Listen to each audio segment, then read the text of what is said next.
I'm Sam. And I'm Greg. We're human beings.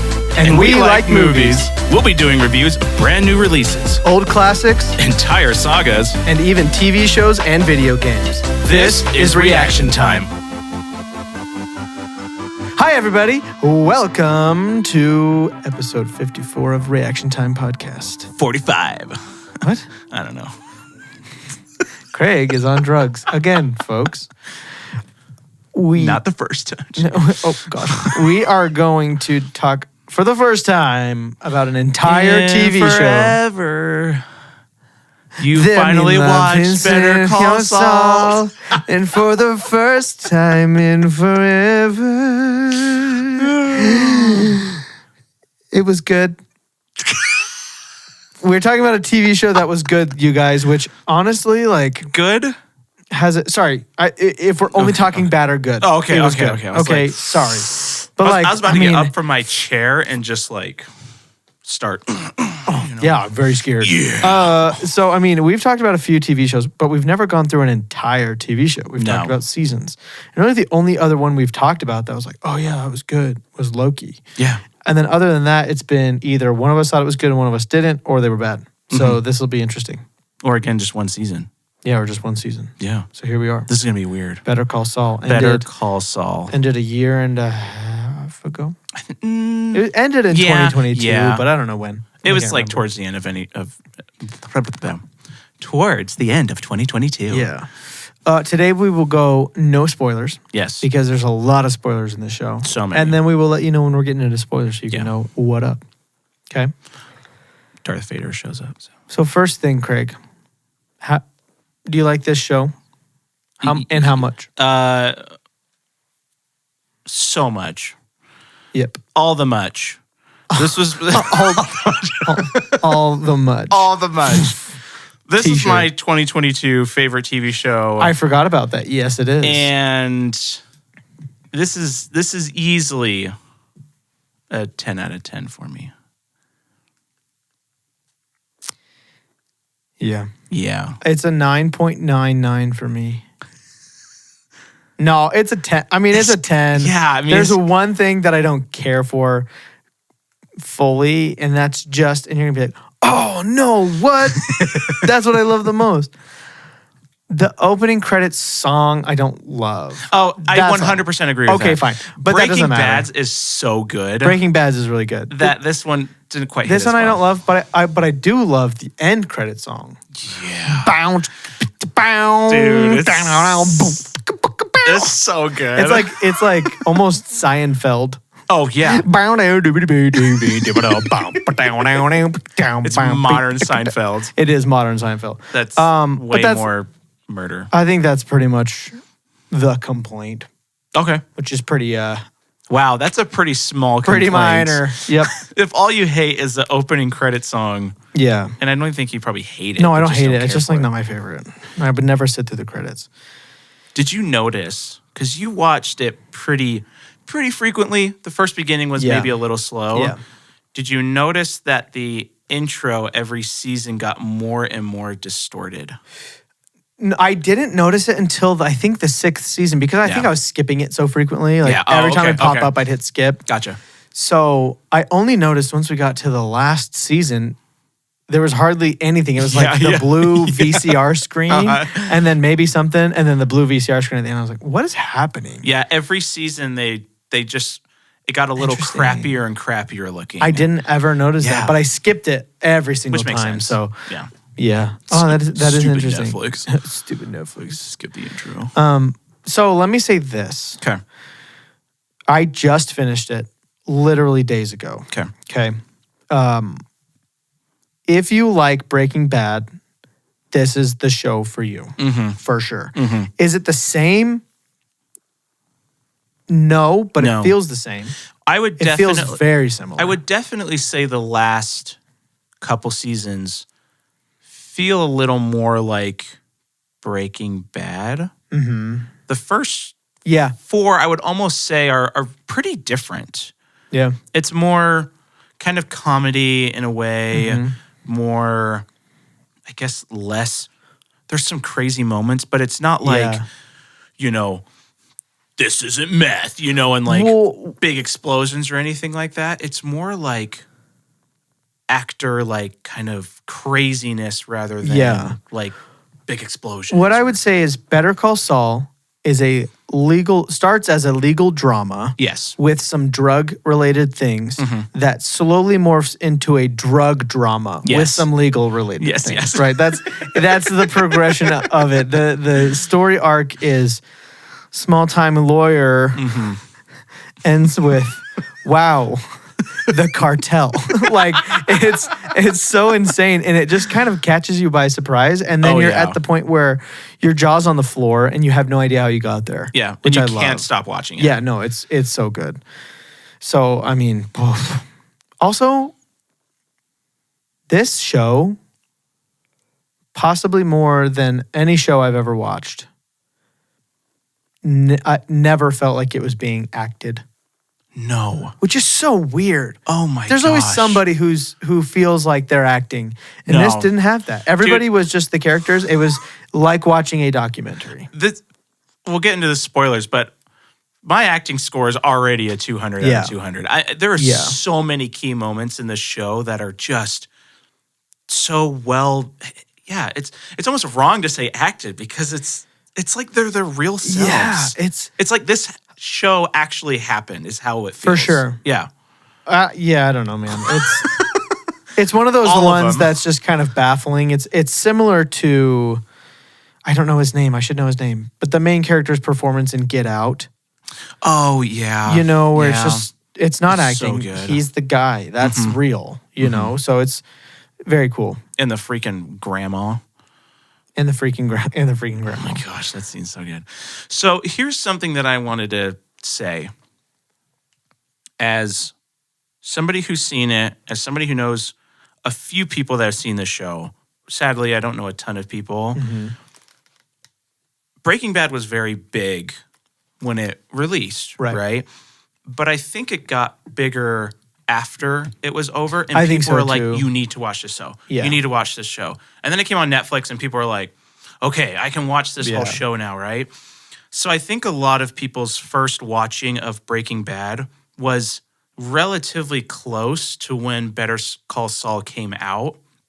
And so I think what happened is people watch Breaking Bad, and Breaking Bad is an undertaking. Oh, in so many ways. It's exhausting. It's very, very. We had to stop watching it in the middle because Courtney was working at DCFS with foster kids and so many different like abusive situations and all this stuff, where she would come home from a heavy day of work and she's like, I can't watch Breaking Bad. So we took like a hiatus because it's that heavy of a show. It is that heavy of a show. So I think the reason why this show isn't as successful was because I think that was a lot of people's feelings. They just made it through Breaking Bad for the most part. I watched the first episode of Better Call Saul the day it released, and I didn't watch it for like 3 years after that. Yeah. And I think it was because I had recently watched Breaking Bad, and I was like, oh my gosh, like I'm going to get all into the story again, like everything like that.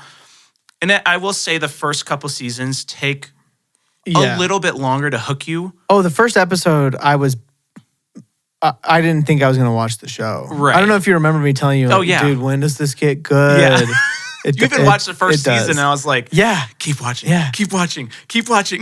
Yeah, well, it's like with Breaking Bad and Better Call Saul, it's like you finally, for the first time in your life, you run a marathon. And afterwards, you're so jazzed by it, like, oh man, like I ran this marathon. It was hard, but I did it. Yeah. And then the next day you wake up and someone's like, it's time to run it again. Exactly. And it's like, I don't think I could do that. Exactly. So you have to take a break. That's exactly what it is. So I get what that. I want to say to everybody, if you love Breaking Bad and maybe you've given Better Call Saul a chance, or if you haven't, please do. Yeah. Because it is worth the 6 seasons. Yeah. In some ways, I like this more than Breaking Bad. Oh, yeah. In other ways, I like Breaking Bad more. But that's why they're different, though. They go hand in hand, though. They do different things. I think there are a lot of, and I don't think I could name one perfectly, but I think there are a lot of spin-off shows that just never feel like the real thing.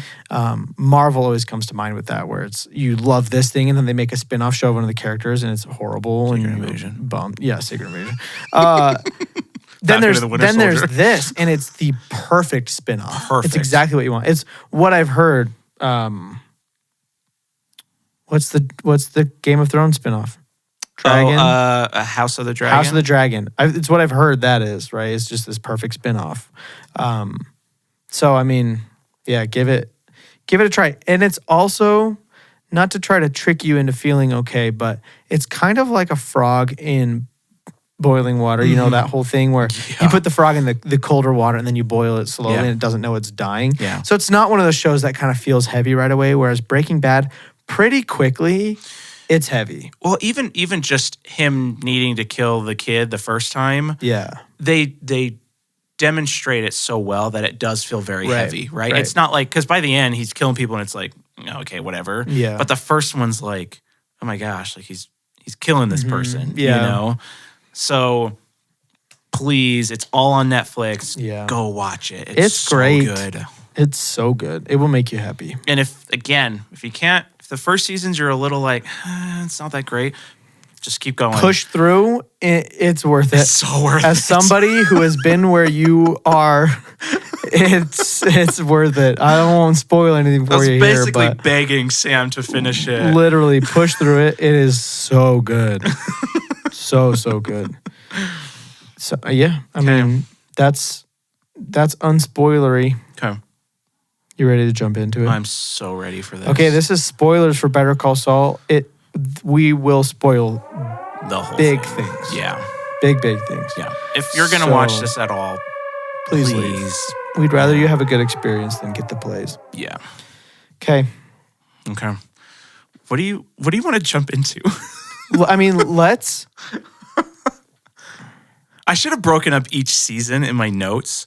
Yeah. So I could have known like the difference, but let's just go through our scores and just talk about the things you need to talk about. And when we get to story, it'll be longer. Yeah. But let's just go through them. Okay, so visuals. I only have 3 notes. That was just based off of the recap. Okay. And they're all like, well, 2 of them are very into it. But the first one that I have is do you remember the opening where it's the ice cream? I love that. That's getting eaten by the ants? Yeah. I remember it so well. Good. It's so good. Yeah, so yeah, he has to drop his ice cream on the ground because he can't eat it in this car he's going in. Yeah, because they basically kidnap him. Yeah, and then there's just ants eating this ice cream for like so long. So long. And then it's still there when he comes back. And it's so intriguing. It is. Yeah. I don't know why. Well, how long do you think that took to set up? I mean, did they just drop ants there, or like did ants literally just come? They had to have brought the ants. You think? Yeah. I mean, usually when a spot happens, ants just like flood to it. Yeah, but think about how much they pay people to film things. I don't think they would have just waited. Who had that idea? I don't know. Let's drop the ice cream and then, let's throw some ants in there and just record them. I don't know. Whoever did it is a Probably genius. Vince Gilligan. That guy's insane. Probably. So what's difficult for me is the aesthetic of Breaking Bad and Better Call Saul. Deep down, I don't like, and for some reason, it makes me like it more. The desert, the color grading is a little yellowy. Yeah, they got to make it look more like they're in like Mexico and stuff like that. Yeah, and there's something about it that I just don't like, and for some reason, that makes me like it more, and I cannot figure that out at all. It's so weird, but I just think that the shot choices were really, really good. I think that it just feels so planned. Oh, yeah. But it doesn't, I don't know how to explain it. It feels like they were casual about the way that they planned things, but so intentional about it. Because I feel like there's 2 ends of the spectrum where it's the most planned out camera movements and shot choices ever in history. Right. Every little minute detail is planned out to a T. Then there's home video where people, Cloverfield, where you're just like, I got a camera, blah, blah, blah, right? This is on both sides. Oh, We're yeah. like, I'm going to shoot this, and I think it's because they're naturals. They just know what they're doing. I'm assuming it's a lot of the same people who worked on Breaking Bad. I don't know that for sure, but I would assume a lot of the crew is similar people. And so I don't know. I think it was really well done. And one of the things that I noticed when I was rewatching the recaps is there's a lot of they just focus on a spot. And it's not, the camera doesn't bounce back and forth so many times, you know? I mean, these are like 3, 4, 5, 6 second long camera shots, which I know sounds not very long. But they're not that long anymore. 4 seconds used to kind of be the standard, and it has dropped drastically. It's like 1 to 2. Yeah. Especially during a fight is scene, interesting like because it slows the show down in its pace and its tempo. And almost allows you to take in everything that's going on better, maybe, than something that is moving around a lot more, which was also probably intentional. Yeah. My other 2 notes that I have are about Howard, which is him when he gets shot and his head smacking the table. Yeah. It just added such another level of brutality of that kill that just made it so much worse than it already was. Yeah. And then afterwards, where his car and the ring, and it's at the ocean and everything. The first time I watched that, I may or may not have cried. One thing that stuck with me like so much was when they just show the grave and it's just Howard and Lalo in the grave. I don't know why. I was like, that's horrible. It is horrible. Why'd they gotta do him like that? And I loved Mike, where he was like telling them to be a little bit more careful with Howard's body. Because Lalo, they just kind of like dumped in there. Or was it Gus Gus or Mike, I can't remember, but they were like, be a little careful with this body. Yeah. But the fact that they were buried together is just another like horrible thing. Horrible, for sure. Man, Howard to go from like the villain in like the first couple seasons to probably I would say like the saddest deaths of almost all time.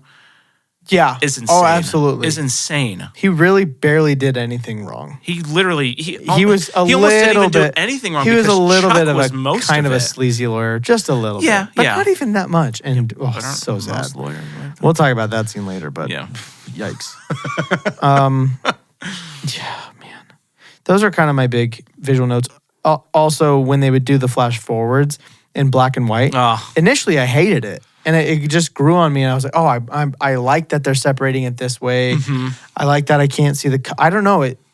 It's another one of those things where initially deep down I'm like, "Oh no, I don't like this." And I was like, "Oh, you know what? Like this is cool. This is working for me." I don't know why. And then like the last 3 episodes are just plain black and white. All black and white. Great.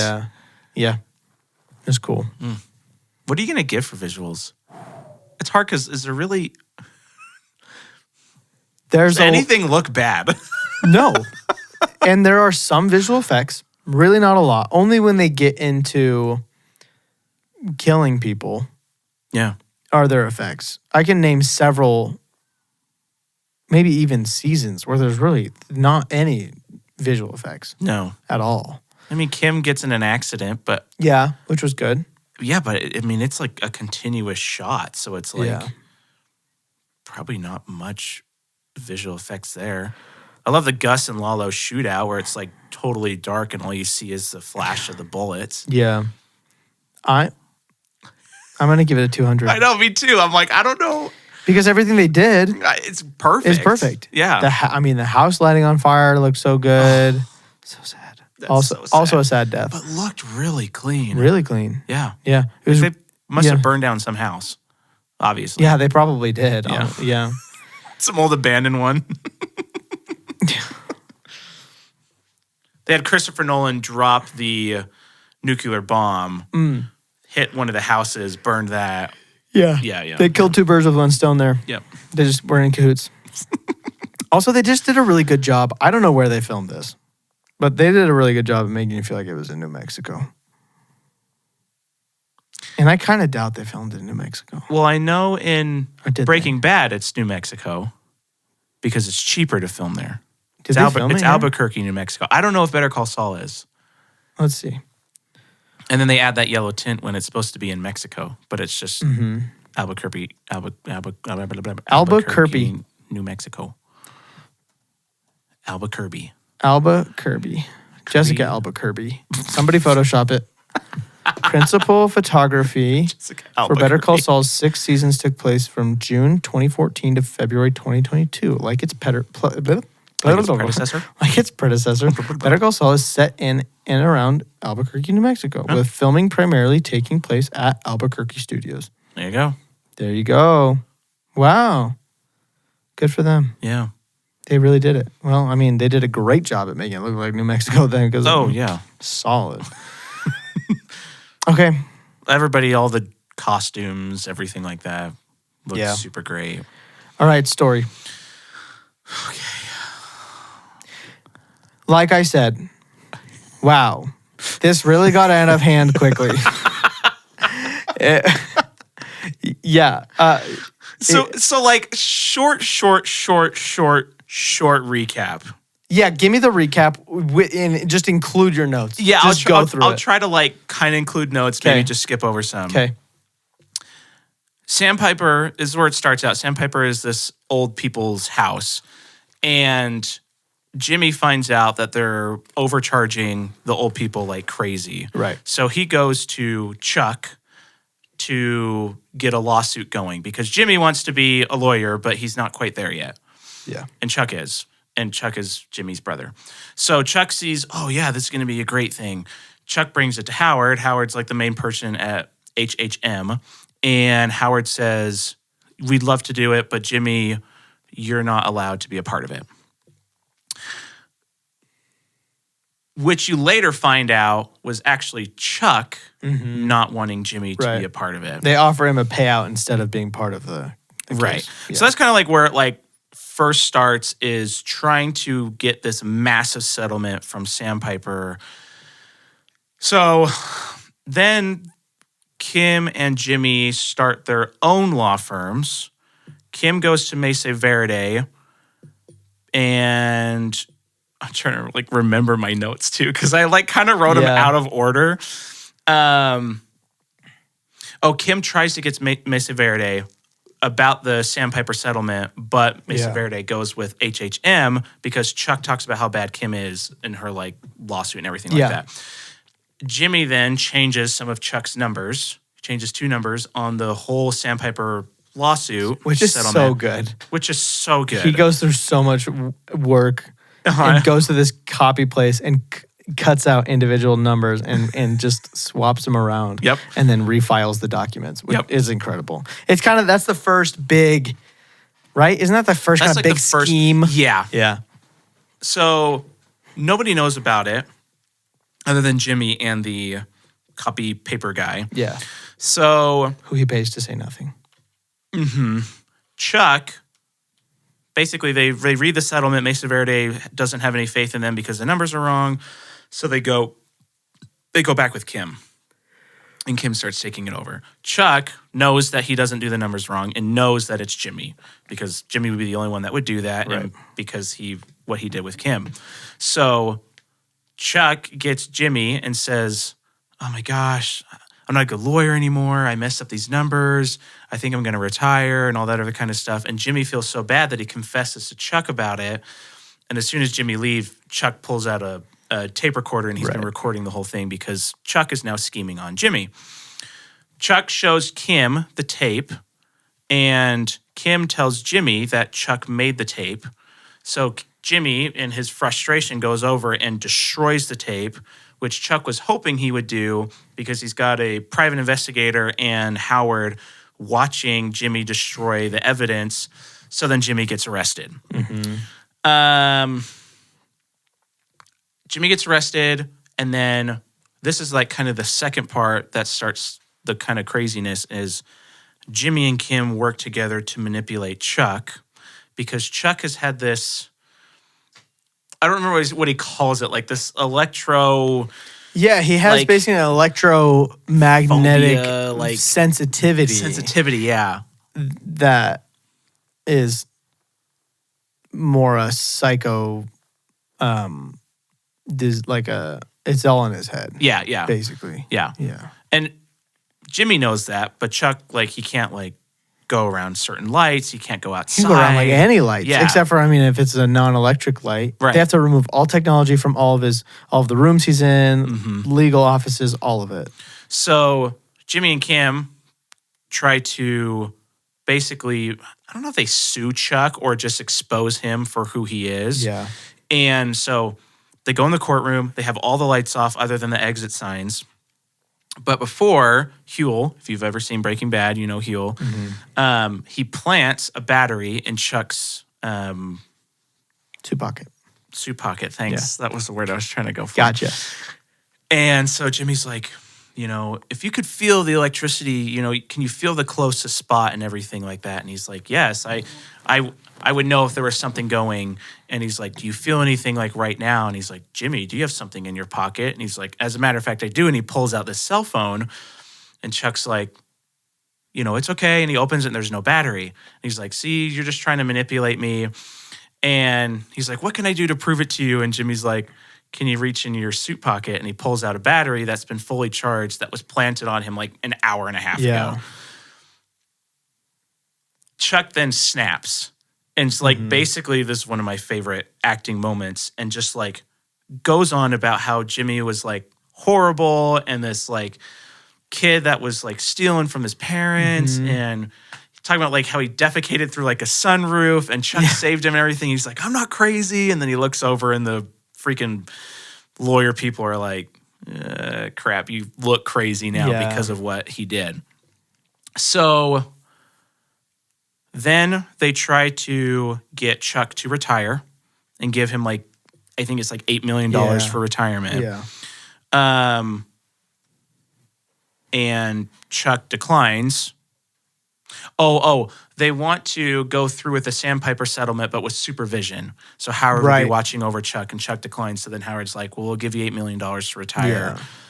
Chuck goes home, has a mental breakdown, and basically lights the house on fire and kills himself because he's pretty much lost everything. So sad. It's so sad. I had no idea when that happened. I didn't know what he was doing. Yeah. Because he's like sitting, he has this blanket. He has this kerosene lamp on his desk, and he's like wrapped up in a blanket, and he just starts kicking the desk. But it's like one of those camping blankets, like the solar. Yeah, the metal, the fire. What's it called? The fireproof blanket. Like an emergency blanket. Yeah. He's just like kicking the desk. I'm like, what's happening? What is he doing? He's just kicking it, and then kind of towards the end of him kicking it, they show the lamp, and it tips off. And it just goes outside of the house, and you just see flames start to build up inside. I'm like, and my first thought was like, did he do that on accident?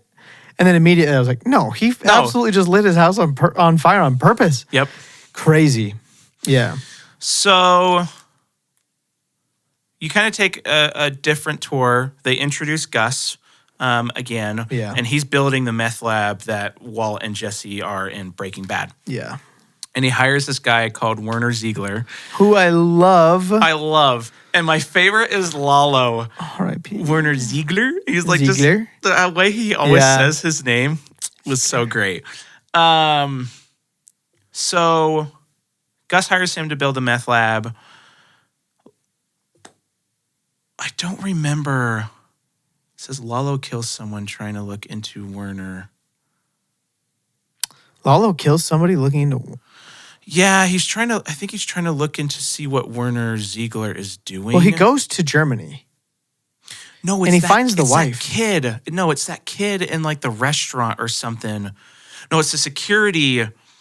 It's like the security place, and he kills the kid because the kid won't let him like look into like the security. Oh, dude, don't even get me started on that. That's when I found out Lalo was freaking insane. So okay, this is what happens real quick, because this is a little bit more fresh in my mind. Okay, so this is what's happening.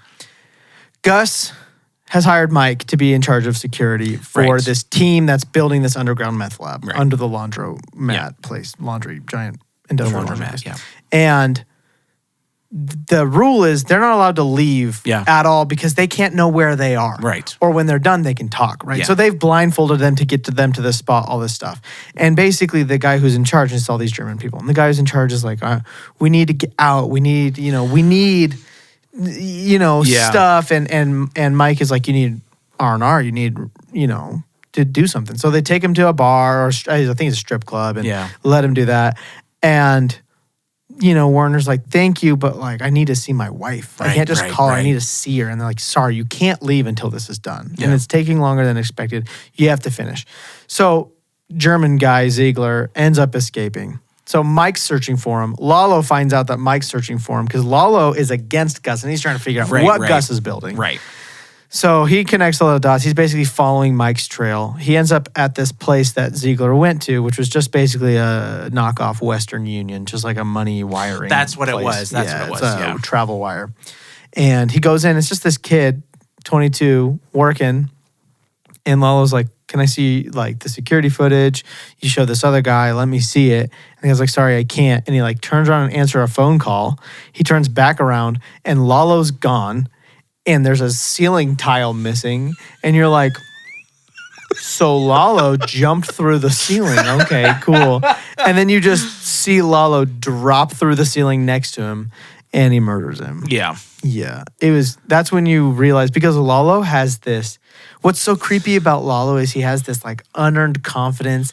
He's like, he's kind of handsome, but he's always smiling. And so he's like, it's extra scary. It's extra freaky. And I don't know, it's the complete opposite of Gus. It's complete opposite. Gus is calm, collected. He's scary. He's all business. Dead face. And Lalo's kind of, he's got swagger. He's going with the party, dude. And he's terrifying. He's so freaking terrifying. Yeah, so scary.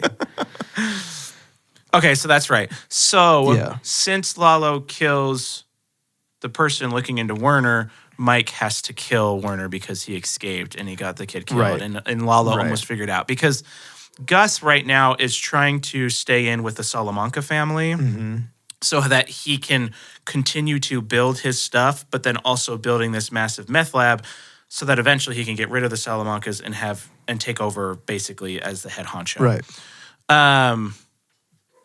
Kim quits. Yep. I don't remember. Do you remember why she quits? She's just not feeling fulfilled. Basically, she likes the pro bono work, right? Yeah, she likes the pro bono work. She's working for Mesa Verde, but they're just this big bank that are like evicting people from their houses so they can build their bank and all this stuff. So that one old guy. I love the one old guy. I don't even remember the picture his name. that like Jimmy brings of like the guy up the horse's butt or whatever. Yeah. Like. Oh, it's so funny. And so she just quits because she that's just it's not fulfilling for her. She realizes kind of why she got into law in the first place and that she wasn't doing that anymore. So she just wanted to do the pro bono. So Lalo gets caught for killing Fred, who was the guy at the travel wire, and he gets arrested. Lalo then hires Jimmy to be his lawyer to get him out of jail. Yeah. And they settle for $7 million. Yeah. Which they $7 million bail. Yes, bail. Yeah. Thanks. Which is like crazy high. Oh yeah, that's an insane bail. And Lalo's just like, it's insane. Okay. Yeah, he's like, that's fine. Because Jimmy's like, no, we'll keep getting it down. And Lalo's like, nope, $7 million, that's good. Yeah. I think this is where the show turns. Oh, yeah. Really. I mean, it is a slow build. Lalo is like introduced. Yeah, once Lalo's introduced, things get a little crazy. And once he gets arrested, that's where the show like really kicks it up a notch and then from there it's just it's just one thing after the next. It's crazy the whole time. So Lalo needs the $7 million, which the Salamancas have easily, but they can't get it to him. So Jimmy has to go out in the desert and get it. Yeah. Well, on his way to get it, he gets ambushed by a bunch of people. On his way back from getting it. On his way back from getting it. That's right. Yeah. He picks it up. He picks it from the twins, right? Yeah, it's a piece of cake. He shows up to the directions. The twins show up, drop the bags, and leave. And he's like, okay, cool. So he grabs the bags, throws them in his crappy little car, and starts driving away. And he's like, piece of cake, easy peasy. Go on. He gets ambushed. I don't remember who he gets ambushed by. It's just a Colombian cartel. Is that just it? Random? Okay. Yeah, it's just random Colombians. So in the midst of him getting ambushed, Jimmy's like hiding in his car basically because people are shooting at him. and Mike's there and starts basically just sniping everybody because Mike's freaking amazing. Well, Jimmy's out of his car at this point, and he's getting shot at. And what happens is one of the guys comes up, and this is such a cool scene. Oh, yeah. The guy holds the gun up like he's going to shoot Jimmy, and the gun's right in his face, and then blood splatter on Jimmy, and Mike has shot the guy through his neck. And you immediately see just the PTSD that's about to happen in Jimmy's face. It's crazy. And then Mike, you don't know who it is. No, you don't. You don't know that it's Mike until later. Oh yeah, that's right. So people are just getting sniped. Yeah. And you're like, what's happening? And Jimmy's like trying to hide.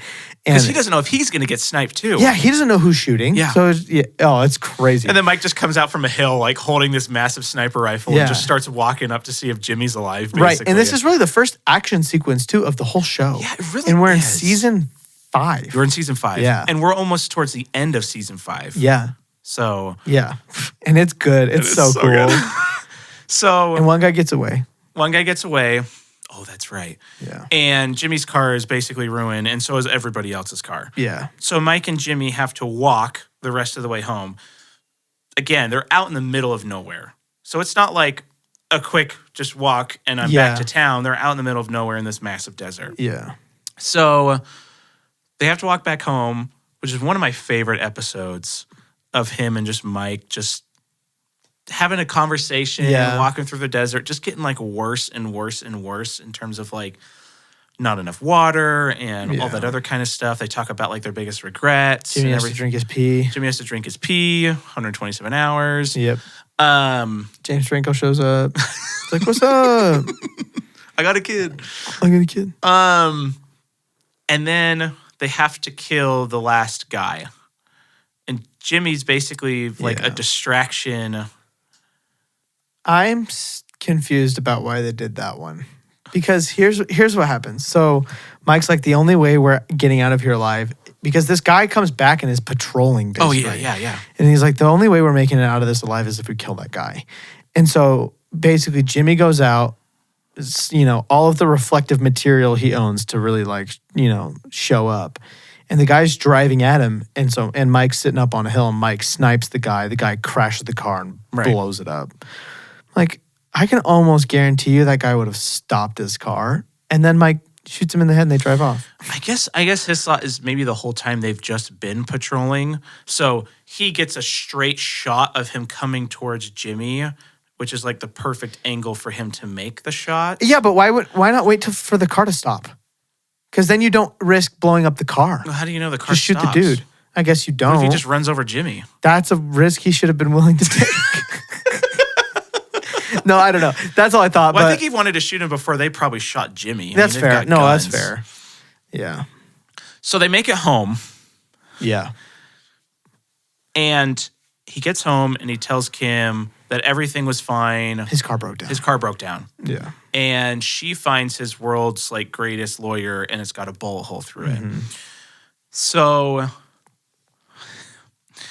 now comes one of the most intense moments I have ever experienced in any show in my life. Yeah. Like even more intense than the later stuff because it was almost so quick and also like, so here's the coolest thing, and I was telling Sam about this. Here's the coolest thing about Better Call Saul.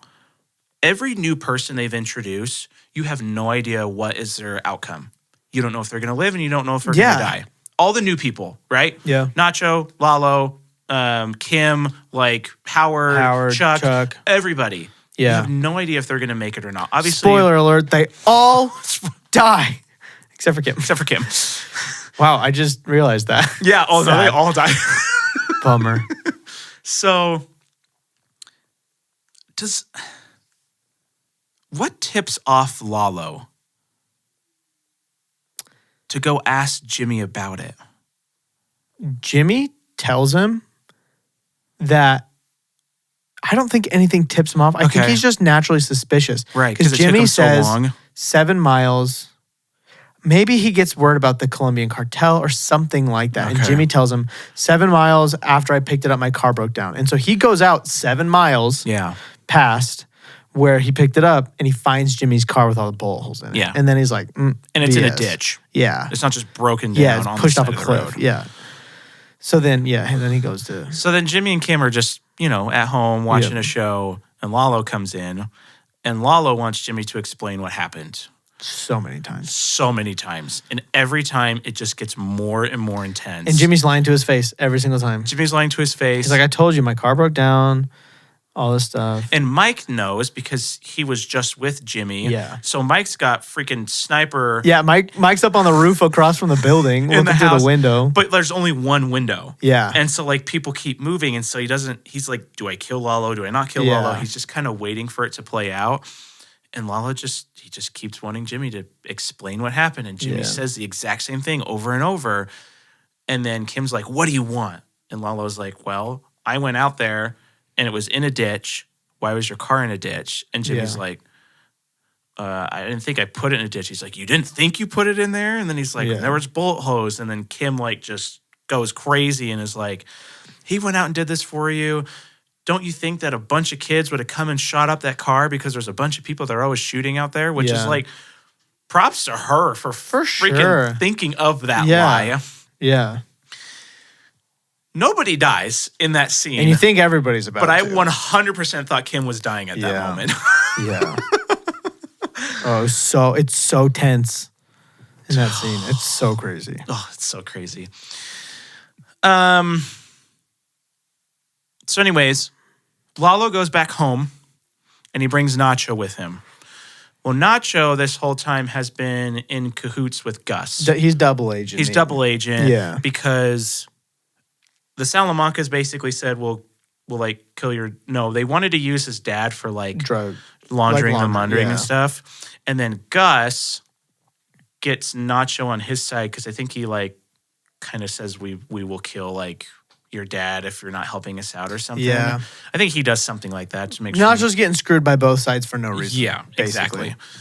Poor Nacho. I like Nacho. Nacho's so great. Yeah. So Nacho goes with Lalo back home. Gus calls him and is like, this is the time where we kill Lalo. They send a massive like bunch of people to go kill everybody at the house. Since Lalo is insane, of course he makes it out alive and kills everybody. Right. Nacho escapes. And that scene's crazy too. That scene is insane. And that's end of season 5. Yeah. Like it ends on like everybody dying in that house. Oh, it's so good. Yeah. Everybody. So Nacho is now running, trying to protect himself. He gets caught by the twins. Yep. And something happens. I don't remember why he's in that meeting with Gus in the desert where he pulls the trigger. Yeah, I can't remember how he gets there exactly, but that is one of the great monologues too because Nacho's there and he's got a gun to somebody's head and he's like, I don't know, he's just yelling at people and because he's the one who's like kind of going to get killed or whatever and then somehow he ends up with a gun. Well, he takes the one that's at his head. He grabs that gun. Oh, yeah, he grabs that one. Because I think he gets his arms out. Yeah, or something. Something happens. He gets in control. And, he's got the gun to the other guy's head. Yeah. And he's yelling at Hector. So, by the way, if you're listening and you didn't watch the show, he's the one who put Hector Salamanca in the wheelchair. Yep. He switched his pills because he's a bad guy. So, he switched his pills for different pills, which basically made him have a stroke, and now he can't talk or move or anything. Yeah. So, then he says one of the greatest friggin' lines. I'm going to paraphrase it because I don't know it exactly, and it has a bad word in it. But he basically he's basically sick of this, and he cannot do it anymore. Yeah. And he says to Hector, he basically says, when you're rotting in your chair for the rest of your life, I hope you think of me. And he shoots himself in the head, and it's like... It was so amazing. that was jaw drop number 2 for me. Oh, yeah. Personally. I think Nacho was there because he was protecting his dad. Yeah, there was something with that. I can't remember it perfectly, but dude, that was crazy. I did not expect him to die. No. But that was mostly because I thought he was in Breaking Bad. So for some reason I had remembered him in Breaking Bad. It's funny you say that because I think 2 other people thought the exact same thing. They're like, was it Nacho in Breaking Bad? I'm like, nope. And I know I'm not thinking of Tuco because they're very different. Yeah, they are. And so I'm trying to think of who I'm thinking of. Yeah. And maybe it's just a coincidence. I don't know. But I think the only thing you're thinking of is when Walt and Jesse have the gun to Saul's head in Breaking Bad. And he said, did Nacho or Lalo send you? Oh. That's literally where this whole Do they series. say that? Yeah, he says that. See, now I have to go back. I have to go back and watch all of Breaking Bad again. Yeah, when they first capture Saul and they got like the ski masks on and they've got him in the ditch and they got the gun to him. He's like, "Did Nacho or Lalo send you?" That's where this whole thing started from. Wow. But anyway, I mean, that was a great scene. The intensity he delivers that way is so good. So good. Props. So Jimmy becomes a joke because he helped Lalo. And everybody hates him because he helped him get out and everything like that. Kim has progressively been doing a lot of like Jimmy scheming and cons. And she's loving it. And she's loving it. Yeah. So she kind of starts as trying to convince him not to. Yeah. And she slowly just gets involved a little bit more and a little bit more. And then it slowly starts to become her ideas. Yeah. Well, they basically burn Mesa Verde to the ground where she used to work by exposing them that they had they ripped off the horse. I guess they didn't burn them to the ground. But so Kim wants, this whole time, the Sandpiper settlement still has not gone through. Right. Because they're trying to get more money. And Kim's like, I want that money. Let's basically con Howard so that they can get that money. So they start planning cocaine. It's the best, most elaborate scheme of all time. It's incredible. They don't even plant real cocaine. No. It's baby powder. It's baby powder. It's amazing. And it's like in his locker room at his gym. Yeah. And like all these other little random places. And it's always falling out. It's always coming up in front of the same lawyer who's working with Howard from a different firm. Right. But working with Howard. And so they're at the country club together and this little baggie of cocaine falls out. And then there's the prostitutes that come. Well, first it's the prostitutes that come to the lunch and yell at him. Yes. Remember that? That's right. So yeah, they're at lunch together, and Jimmy pays these prostitutes $20 because he's their lawyer, and he's like, "Hey, you want to make a couple bucks? Like, go in and just yell at Howard, say that he owes you money, all this stuff, and then leave." Yeah. And then they plant the cocaine, and then they copy Howard's key to his car so they can make a new key so that when Howard's in therapy, they can go steal his car. Jimmy dresses up to the nines, exactly like Howard, gets a spray tan, does his hair like Howard, goes and picks up one of his prostitute friends, and Kim has gone to lunch with this other lawyer. So Jimmy drifts out, stops in the middle of the street, kicks this prostitute out of his car, and drives off. And Howard's car and license plate are very recognizable. He's got a vanity plate, all this stuff. And the other lawyer's like, was that Howard? And Kim's like, oh, I don't know. I didn't really see it. Yeah. It could be anybody. Nobody knows. And she's like, nailed it. And but then he goes back to bring the car back, but somebody has parked in his spot. Yes. So he has to like take out the freaking sign. He takes the sign for guest parking out and he puts it over in just like a non-parking spot. And Howard doesn't realize it all. He comes down, gets in his car, drives away, and then as he drives away, the sign just falls over. It's really funny. Yeah, it's great. So this a horribly elaborate plan, right? Yeah. And then where it all comes to a head is they actually put drugs in on photos. Well, but they like put it in his drink or something when they're at that meeting with that guy. No, it's on the photo. So they go to the vet. Remember the vet who gets them all the drugs? Yes. Okay. So they go and the vet's basically like, yeah, this stuff will ramp up his heart rate. It'll make him sweat. It'll dilate his pupils. But it won't show up on any blood tests that they're going to run on humans because it's for animals for some reason. And so, they have this big elaborate prank to print and they're in cahoots with Howard's private eye. Like, right. It's the schemiest scheme of all time. So Howard is having Jimmy investigated by a PI, but Jimmy is in cahoots with the PI. Yeah. And so they hire an actor and they take these photos to make it look like Jimmy is paying off a judge to accomplish this and that and blah, blah, blah. And then they put these drops of this stuff on the photos for Howard before they go into the meeting. That's right. And Howard looks through all of them. He's like, oh man, this is great news. And he goes into the meeting and it kicks in and his pupils get dilated. He gets all hot. And then there's that guy that they somehow Howard finds out like stuff about the guy they're going to meet with that none of it is true. So he starts freaking out about like about this guy, like how horrible he is, or Yeah, so it's the judge. There's a judge that's going what to it mediate the meeting, and what happens is Jimmy and Kim, they hire this actor who looks a lot like the judge. They give him the costume and all this stuff. right. They take a picture that looks like Jimmy, and they've taken pictures of Jimmy taking out big withdrawals from a bank, Right, and then right. they take other pictures, secretive pictures Yeah. of Jimmy paying off the judge, right? Right. And then when the judge shows up to the meeting, Howard's never seen this guy before. No. He shows up, and Howard's like, oh my gosh. It's the people from the picture. Jimmy's paying you off. Yeah. He's like going to pay you to, be on his side. And that's when Howard freaks out and he's like, we are in the presence of somebody who is compromised and all this stuff. And his heart rate's going because he's got all this stuff and on his pupils are super, super dilated. And then he goes back, he sends his assistant back to the office to bring the photos to prove it. And there's just it's a picture of Jimmy like handing a dude a Frisbee. Yeah. And it's like all these random pictures. because he swapped him He's out. like, oh, he must have swapped them. And Jimmy's like, he's doing this. And it's just like, It's incredible. it's incredible. It's so incredible. fun, honestly. So, But it comes at a great cost. yeah. So basically, Howard makes a total fool of himself. Yeah. When When he's completely right about everything. he's Basically, completely except right for- about yeah, everything. yeah. And before all this happens, you start to see kind of inside his life, and he's living in the guest bedroom. Him and his wife don't talk at all. Yeah. Like he kind of makes it seem like he's trying to like talk to her and get Yeah. things going, and she doesn't want to have anything to do with him. So the Sandpiper settlement finally goes through because of the crap show that Howard put on. And so Jimmy and Kim are celebrating and everything, and Howard comes in Yeah. It's into their apartment. into their apartment, Yeah.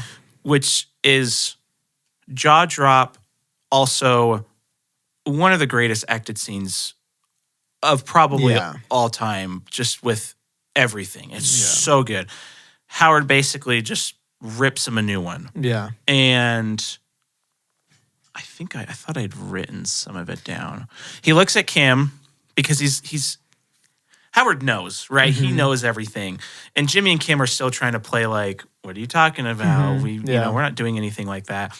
And he looks at Jimmy and he's like, you were born that way, basically. Chuck knew it. Yeah. I understand that. And he looks at Kim and he's like, one of the smartest and promising human beings I've ever known, and this is the life you choose. Such a stab Yeah. to her. Oh. And then he finally realizes, because he's kind of just getting after him, and then Kim kind of steps in for Jimmy, and he's like, oh, I thought you did it for the money, but now it's so clear you did it because you guys basically get off on it. Like, Yeah. you think it's fun and all this other Yeah. kind of stuff. So Howard's getting like his redemption basically, and the candle flickers because the door has been opened or a window has been opened. Yeah. And Jimmy looks up and just gets this like crazed look on him. And it pans over and Lalo's standing right by Howard. It's And at this moment, terrifying. Jimmy has thought Lalo is dead. Yeah, everybody thinks Lalo's dead, Other than basically. Kim. Except for Kim knows because Mike told Mike her. told her. And, yeah, and Kim was like, Jimmy doesn't need to know. They're basically, and Kim's like, if he is alive, or he's alive, but there's no chance he's coming after us. Right. There's no reason to. Right. We're small fish. Well, because he's all the way back home, Yeah. what their thought is. Yeah. So they start telling Howard to leave, get out of here, and And Howard's like, who is this? who is this? And Lalo's like, I just want to talk to my lawyers. And he's screwing the silencer onto his not gun. yet. Oh, he's not? Okay. Yeah, he's like, me? Nobody. He's like, Yeah. I'm just here to talk to my lawyers. And Howard's like, oh, you want some advice? Get better lawyers. Get better lawyers. And then he starts screwing it on, and they're like, please. And Howard looks over and he's like, I think I've, stepped into something. Yeah. And Lalo just, boom. And you don't see it You don't coming. see, yeah, because it shows Howard, and then all of a sudden you just literally see this gun come into frame and a shot. Yeah.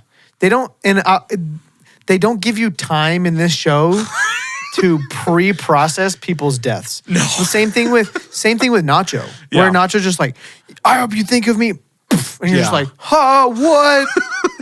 And the same thing with Howard. He's just like, okay, I'm leaving. Lalo just caps him right there. Doesn't say anything. Doesn't give a big speech. Just kills him. Yeah. And he falls over, smacks his head on the desk, falls over, and it's insane. It's insane. Crazy. And then it ends, And the people that watched Better Call Saul, like myself, had to wait 2 freaking months for the next episode. My gosh, that would have been so horrible. I cannot even imagine. Horrible. I don't remember what he talks to him about. You remember what was the basically he talks to him about the fact that he lied to him. I can't remember exactly what he says, but then he sends Kim. Well, so he wants to send Jimmy. Jimmy's supposed to go kill Gus. Yeah. But Jimmy convinces him to send Kim because Jimmy's hoping Kim will just run away. Yeah. But Kim decides to not run away and to go kill Gus. Yeah. Gus knows what's happening. Right. And they get Kim in. But the whole time, Lalo knew that was going to happen. He's trying to distract Gus so that he can go to the laundromat and explore it. Yeah. He finds it. Gus comes in, and Lalo's basically got a tape recorder to him and is like, Gus is confessing everything, because he's got a gun to his head and everything. And they go to the bottom, and he's showing him around and all this stuff. And Gus had put a gun on one of the tractors. Yeah. And basically they have a super quick shootout. Yeah, Gus kicks a cord and all the lights go out. That's what it was. Yeah. It's like freaking Anakin versus Dooku. It's sick. Gus kills Lalo. Gus gets shot. I think he does in the side kind of. Yeah, not fatal. And they shoots Lalo in the neck. Yeah, yeah, and Lalo smiles. He smiles as the blood's dies. Just out of his neck. It's like, oh man, this guy's insane. They bury Lalo and Howard in the same ditch in the meth lab. They fake Howard's death as a suicide. They fake Howard's death as a suicide because they already had all the drugs and everything. Yeah. They put his car on the beach. And so Kim, kind of riddled with all the guilt, quits. Everything. Jimmy hears, he comes running home, and he's like, what are you doing? And everything. And they have this crazy fight. He's like, we'll get you back into it. Nobody's as good of a lawyer as you. And he's going into where their room is to grab some stuff and sees that Kim is packing all of her clothes. Yeah. And Kim's like, you asked me once if I was bad for you. And she's like, that's not it. We're bad for each other. And it's when she says something like, when we get together, we're poison. Yeah. So he said, you asked me if you were bad for me. That's not it. We're bad for each other. Apart, we're okay, but together, we're poison. Yeah. Jimmy doesn't want to lose Kim and is like, you make me happy. I love you. And Kim's like, I love you too. And then she's like, but so what? Yeah. It's just one of the most heartbreaking things. And she's like, Jimmy gets crazed and he's like, it's not anybody's fault. It's Lalo's fault because he's the one that killed Howard. And Kim's confesses that she knew that he was alive because of Mike. And Kim's like, I didn't want to tell you because I knew it would happen. And Jimmy's like, well, what would happen? And she's like, you would protect me. We'd stop all the stuff. Eventually we would break up because I lied to you and all that other kind of stuff. And she's like, I didn't want to do that because I was having too much fun. And then she goes and packs her stuff. Yeah. Jimmy becomes Saul. And we get into the black and white stuff. Yeah. And they just tell his future. They tell his future. Yeah. He works. He works at a Cinnabon because he's gotten his new identity after Breaking Bad, and he's Gene. He's Gene Takovic, and and then he starts running schemes again, and he steals because the taxi driver notices him. Yeah. So then he does a scheme with him to try and get on the taxi driver's side so that he doesn't. And he knows something about the taxi driver too. There's something where he's like, if you expose me, I'll expose you, kind of thing. Yeah. Well, it's because they do the scheme together. And he's like, now that we've done this together, I'll expose you if you expose me. Oh, yeah, okay. Because it's in the mall. In the mall. Where he's stealing all the stuff. Yeah. And he's just laying. He runs and he's like, they're counting and he trips everything. And knocks out. One something, clothes for you, clothes for me. And I don't remember all of them, but it's so funny because it's like Cinnabon. That I love that scheme. Yeah. Him and the police officer. Getting him the away. security guard's eating the Cinnabon, and he's timed it, and he knows he's timed how long it takes him. Basically, what happens is Jimmy goes to the security office in the mall where he works, and he's giving the security guard a Cinnabon every day. Yeah. And they sit and talk, and he's timing how long it takes this guy to eat the Cinnabon because he's turned away from all the cameras. Yeah. And he kind of does that for a long time, and he averages out the time. He's like, we got 3 minutes, basically, like guaranteed. And so then he goes and he measures. He just walks along the mall, and he measures where everything is. Yeah. He goes and basically fences off in just this open field a duplicate of the mall and has this guy run the route. And he's like, take this and this and this and this, and we're going to take a few items from a bunch of places, and it's not going to be enough for them to notice until they do inventory in 3 months. And so they run that scheme, and it goes really well, and they get everything that they need.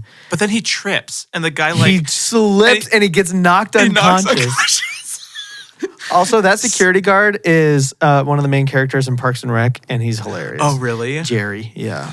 I love him. So then Jimmy, this is kind of a really cool moment because the 3 minutes are now up. Jimmy starts crying. Yeah. And he basically tells him about his brother. Yeah. And like all that like stuff with this random security guard guy. Yeah. So the guy has enough time to get up and get out of there. It takes a long time too. It's so stressful. And then they go run another scheme where, because this guy's a taxi driver, they're going. Jimmy's at a bar and he's looking for the perfect people who are sad and live alone and are going to get sloshed and who are rich. He'll get them drunk. Then he'll have them get in this specific taxi with his buddy. He'll take him home. Then, someone will sneak into the house, take pictures of all of their information, steal their identity, steal their accounts, all this stuff, all this money. Yeah. Basically, Jimmy gets overeager and overconfident because of his freaking ego and ends up doing a job that he should have just left on, where he had plenty of chances to get out. And he basically... Actually, he doesn't get caught. He doesn't get caught. But his buddy must get caught because his buddy has to drive the taxi into this car, and then we never really see much about that again. Yeah, the buddy gets caught, and then the grandma of the one he's been scheming with starts to figure stuff out. Yeah, and she finds a commercial, a Better Call Saul commercial, and calls Life Alert. Yeah, calls Life Alert and with then her basically button. Jimmy gets arrested and has his is it a deposition? I don't know what it's called. They try to do a settlement. He's originally, with all of his charges, it's 190 years. Yeah. And then they get it down and they're like, okay, reasonably we'll do 85. And then they get it down to 7. 7 years. And then he finds out that Kim has confessed everything. Yeah. To not only the city, but also to Howard's wife. And so she's been living this whole other life that's been horrible with this guy that says yep a lot while they have sex. Yup. And then they put it back up to 85. Yeah. Jimmy goes to prison. And then Kim shows up and she says, I got it back down to 7. And then the show ends. No. Yeah. That's how it ends. She shows gets up. Back down to 7? Yeah, she shows up. And he's like, what are you doing here? She goes, it turns out my New Mexico bar card doesn't have an expiration date. And she's like, I got it back down to 7.5 Oh, years. nice. And then she leaves. And you're like, and then the show's over. And you're like, wow. Well, is there a sequel? Okay, well, hold on. You're missing a little bit about it. Okay. Okay, wait, what am I missing? Okay, because he, the whole time, is playing Saul. Yeah. Gets it down to 7 years. And he's like wanting he wants ice cream. Ice cream, and, a specific ice cream Blue flavor. Bell mint chocolate chip ice cream every Friday. Yeah, that's what it is. Yep. Once he finds out that Kim has confessed everything is when he flips. He loses all of his leverage too. He loses all because he exposes himself. Yeah. He confesses to everything. Yeah. He says that Walt couldn't have done it without him and basically so that Kim can go free and that she's not in trouble at all. Yeah. Then he goes to prison, and you got the prison scene in the bus where all the people are named Better Call Saul, which is so good. Yeah, it is so good. So it's really to me this is like a perfect ending because he has finally found the thing that he loves the most, which is Kim, and is done with the scheming. He is now I'm confessing up to everything so that I can have maybe a possible chance that this person will Yeah. even just like me again. And without him knowing, he basically is going to spend life in prison instead of the 7 years because he confesses everything so that Kim cannot be involved in it. And so this is a really cool character arc for the end. And then, they share a cigarette together, which is what happens in the very first episode. Yeah. Such a cool. And it's hard because Jimmy does do that to protect Kim, but the rest of the show, you slowly realize that he's just a bad person. Yeah. And every time he gives a speech that you think is like heartwarming and honest, it ends up just being a scheme. Like the one with Chuck. Yeah. Was horrible. It's horrible. Every time he pours his soul out, and it probably is genuine, but he ends up using it as something he can use to his advantage or trick somebody. So it's really sad. Yeah. And so that's why I think it's perfect end character arc because this is now not scheming anymore. Yeah. This is everything. Yeah. So. All right. Is that all your story notes? Yeah. Sweet. That was quick. Good 40 minutes. That was really quick. So. Okay. What are you going to give the story? I'm going to give it 199. Okay. Because it's a little slow at the beginning. Yeah. And some of the black and white, not at the very, very end, but kind of when they first start showing black and white, maybe, I don't know if it's season 4 or 5-ish. Like, there's a few just parts of black and white that's like a little slow and doesn't feel super important. Because there's one at the beginning of every season. Yeah. Yeah. And kind of at the beginning of where they really, really start to show it in season 6, it's still a little just like, whatever. Yeah. So, what are you going to give it? The rest of it's great, though. Yeah. I'm trying. Yeah, I'll do 199. Okay. I'm trying to decide if I would do 200, but it's not. It had those really minor flaws. Perfect. Yeah. Like if I were to rewatch this show again, I would probably watch a recap of like maybe season 1 and 2 and then start on like season 3. Season 5 and 6 is perfect. Oh, 100%. Hands Even down. 4 is pretty dang good. Yeah. So. Acting. So I already told you mine's a 200. Yeah. Chuck going crazy at the court. Jimmy talking about making his brother proud, which was just a joke, so that he get his law degree again. We already talked about when Lalo confronts Jimmy and Kim. Howard confronting Jimmy and Kim, their breakup. Oh, the one scene that I did want to talk about, and this is why it's definitely easily a 200 for me. In the black and white scene, Kim is in this new life, and she's just trying to avoid everything that happened in her past life. Yeah. And it kind of comes to a head, and she gets on this bus. And the whole show, Kim has not expressed much emotion other than anger. Yeah. And definitely no kind of like sadness, no kind of like, and no vulnerability in really any way. Yeah. And she just has this full breakdown on the bus. Crazy. Like spitting, like the craziest sobbing you could ever do. Yeah. But like still trying to hold it in because she like kind of just does like this little scream like at the beginning. Yeah. And then she like goes silent again. And it's one take up until the very end. So holy props to her. Yeah. Like, the reason why I don't know how she didn't win anything for just that scene alone. Yeah. Take everything else out. And I just love the extra that just like puts the hand on her. Yeah, dude, that was insane. Good for her. So, yeah. Yeah. 200 easily. Yeah, I would say also just for the 4 main deaths. And Nacho. I would say were just so good. Yeah. You know, Chuck, Howard, Lalo, Chuck, Nacho. Howard, Lalo, Nacho. Yeah. Those, just the acting in all of those it was great. Yeah. It's perfect. Okay, score. So this is the only one that I'm not sure on because it's been a while. Yeah. I mean, obviously it has great just like random songs here and there like Breaking Bad does. Obviously during the tense moments, it's really good. Yeah. The tense music was good. I do remember that.